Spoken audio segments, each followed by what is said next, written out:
नमस्कार, मैं हूं अंकुर और आप देख रहे हैं सत्यहिंदी.com। आइए एक नजर डालते हैं अब तक की सुर्खियों पर। गुजरात विधानसभा चुनाव के दूसरे चरण के लिए सोमवार को मतदान हो रहा है। आज 14 जिलों में 93 सीटों पर वोट डाले जा रहे हैं। 3 बजे तक 50.51% मतदान हुआ है। इस चरण में कुल 833 उम्मीदवार चुनावी मैदान में हैं। मतदान के लिए 26,409 केंद्र बनाए गए। मतदान सुबह 8 बजे से शाम 5 बजे तक चलेगा। पहले चरण का मतदान 1 दिसंबर को हुआ था और इस दिन 89 सीटों पर वोटिंग हुई थी। पहले चरण में 61% मतदान हुआ था, जो कि 2017 में हुए पहले चरण के मतदान से 7% कम रहा था।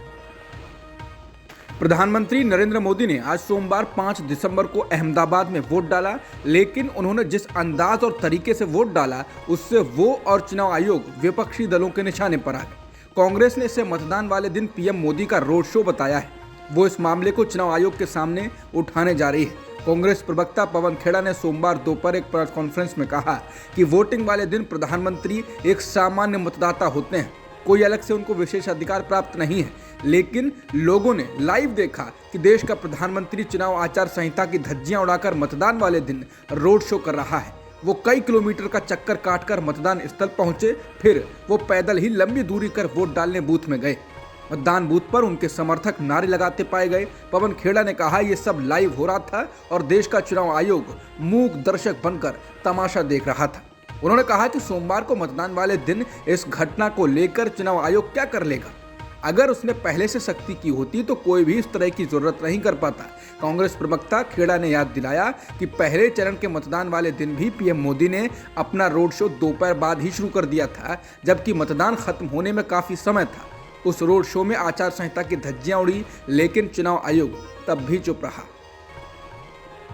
कांग्रेस नेता पवन खेड़ा ने प्रधानमंत्री के वोटिंग करने के तरीके पर कहा कि पीएम ने तो हर चीज को इवेंट बना दिया है। वो खुलेआम आचार संहिता का उल्लंघन कर रहे हैं, प्रचार ही करेंगे हर वक्त।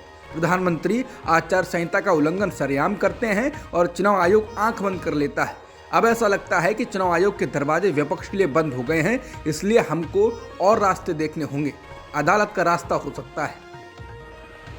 गुजरात में दूसरे चरण के विधानसभा चुनाव के साथ ही सोमवार को विधानसभा की 6 और लोकसभा की 1 सीट पर भी वोटिंग हो रही है। विधानसभा सीटों में उत्तर प्रदेश की रामपुर सदर और खतौली, ओडिशा की पदमपुर, राजस्थान की सरदार शहर, बिहार की कुढ़नी और छत्तीसगढ़ की भानु प्रतापपुर सीट शामिल है। जबकि उत्तर प्रदेश की मैनपुरी लोकसभा सीट पर भी वोट डाले जा रहे हैं। मैनपुरी लोकसभा सीट पर बीजेपी के उम्मीदवार रघुराज शाक्य और समाजवादी पार्टी के उम्मीदवार और पूर्व मुख्यमंत्री अखिलेश यादव की पत्नी डिम्पल यादव आमने सामने है। ये सीट समाजवादी पार्टी के संस्थापक और उत्तर प्रदेश के पूर्व मुख्यमंत्री मुलायम सिंह यादव के निधन से खाली हुई थी। मैनपुरी लोकसभा उपचुनाव में वोटिंग के बीच समाजवादी पार्टी के अध्यक्ष अखिलेश यादव ने बड़ा आरोप लगाया है। अखिलेश ने प्रेस कॉन्फ्रेंस में कहा है कि जिस दिन से मैनपुरी में उपचुनाव शुरू हुआ है, प्रशासन न जाने किसके आदेश पर काम कर रहा है। अखिलेश ने कहा कि आखिरकार प्रशासन किसके लिए वोट डलवाना चाहता है। उन्होंने कहा कि मैनपुरी उपचुनाव में जब वो डिम्पल यादव का नामांकन करवाने के लिए जा रहे थे तो एक तगड़े पुलिस अफसर को उनके सामने लगाकर उनकी गाड़ी को रोकने की कोशिश की गई थी। अखिलेश ने कहा कि पुलिस को इस बात की ब्रीफिंग की गई है कि समाजवादी पार्टी को वोट नहीं पड़ने दिया जाए। उन्होंने कहा कि सुबह से मैनपुरी लोकसभा सीट के तमाम विधानसभा क्षेत्रों और रामपुर विधानसभा सीट से भी शिकायत आ रही है। उन्होंने कहा कि प्रशासन पूरी कोशिश कर रहा है कि वोट ना पड़ पाए और इसके लिए तमाम तरीके अपनाए जा रहे हैं। डीएमके पार्टी ने ईडब्ल्यूएस आरक्षण को लेकर सुप्रीम कोर्ट में पुनर्विचार याचिका दायर की है। बता दें, सुप्रीम कोर्ट ने 7 नवंबर को आर्थिक रूप से कमजोर वर्ग के लिए 10% आरक्षण बरकरार रखने के केंद्र सरकार के फैसले को सही ठहराया था। चीफ जस्टिस यूयू ललित की अगुवाई वाली 5 जजों की बेंच ने बहुमत से ईडब्ल्यूएस कोटे के पक्ष में फैसला सुनाते हुए कहा था कि 103वां संविधान संशोधन वैध है। मालूम हो कि ईडब्ल्यूएस का मतलब है आर्थिक रूप से कमजोर वर्गों के लिए आरक्षण। यह आरक्षण सिर्फ जनरल कैटेगरी यानी सामान्य वर्ग के लोगों के लिए है। इस आरक्षण से एससी, एसटी, ओबीसी को बाहर किया गया है। वैसे कानूनन आरक्षण की सीमा 50% से ज्यादा नहीं होनी चाहिए, लेकिन सामान्य वर्ग को 10% आरक्षण मिलने से यह करीब 60% के करीब हो गया है, जिस पर भी लोग आपत्ति जता रहे हैं। राजस्थान कांग्रेस में चल रहे सियासी घमासान के बीच भारत जोड़ो यात्रा राजस्थान में शुरू हो गई। मुख्यमंत्री अशोक गहलोत और उनके सियासी प्रतिद्वंदी और पूर्व उप मुख्यमंत्री सचिन पायलट यात्रा में पूर्व अध्यक्ष राहुल गांधी के साथ दिखाई दिए। बता दें, कांग्रेस नेतृत्व नहीं चाहता था कि अशोक गहलोत और सचिन पायलट की लड़ाई का कोई असर राजस्थान में भारत जोड़ो यात्रा पर पड़े, क्योंकि राजस्थान में कांग्रेस की सरकार है और यहां अगले साल विधानसभा के चुनाव भी होने हैं। इसलिए कांग्रेस के महासचिव केसी वेणुगोपाल मंगलवार को जयपुर पहुंचे थे। उन्होंने अशोक गहलोत और सचिन पायलट के हाथ खड़े करवाकर यह संदेश देने की कोशिश की थी कि राजस्थान कांग्रेस में अब डैमेज कंट्रोल कर लिया गया है।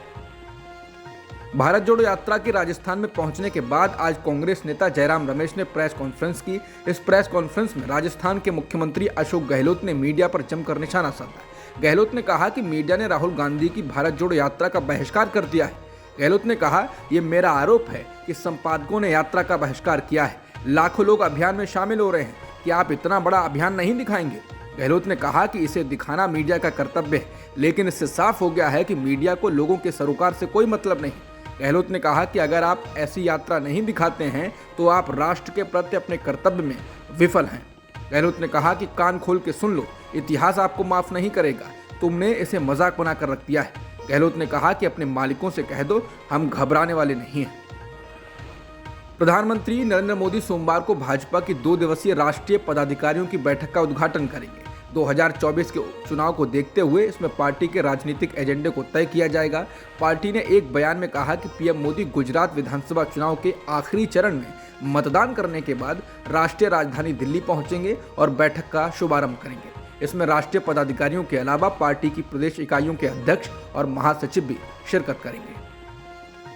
कांग्रेस संचालन समिति की रविवार को हुई बैठक में जनता के मुद्दों पर आंदोलन खड़ा करने का फैसला किया गया। इसके बारे में कांग्रेस के प्रदेश प्रभारियों से पूरा रोड मैप मांगा गया है।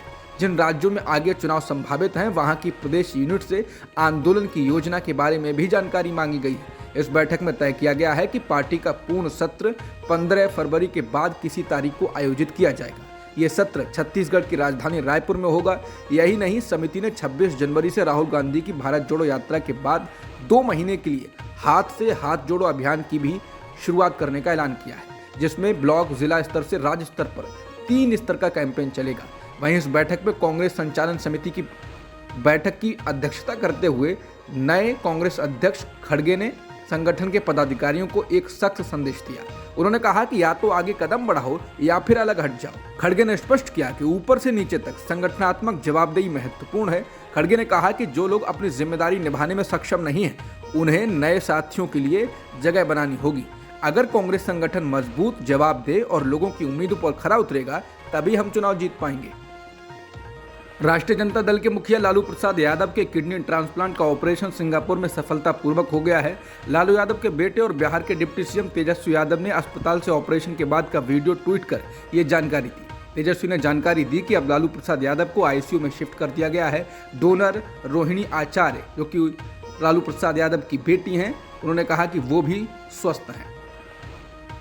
ईरान में मॉरल यानी कि नैतिक पुलिस खत्म किए जाने की खबरों के बीच वहां के प्रदर्शनकारियों ने देश में 3 दिन के हड़ताल की घोषणा की। यह हड़ताल आज सोमवार से शुरू हो चुकी है। मालूम हो कि ईरान के अटॉर्नी जनरल ने कल रविवार को मॉरल पुलिस को खत्म किए जाने और हिजाब कानून पर विचार करने की घोषणा की थी।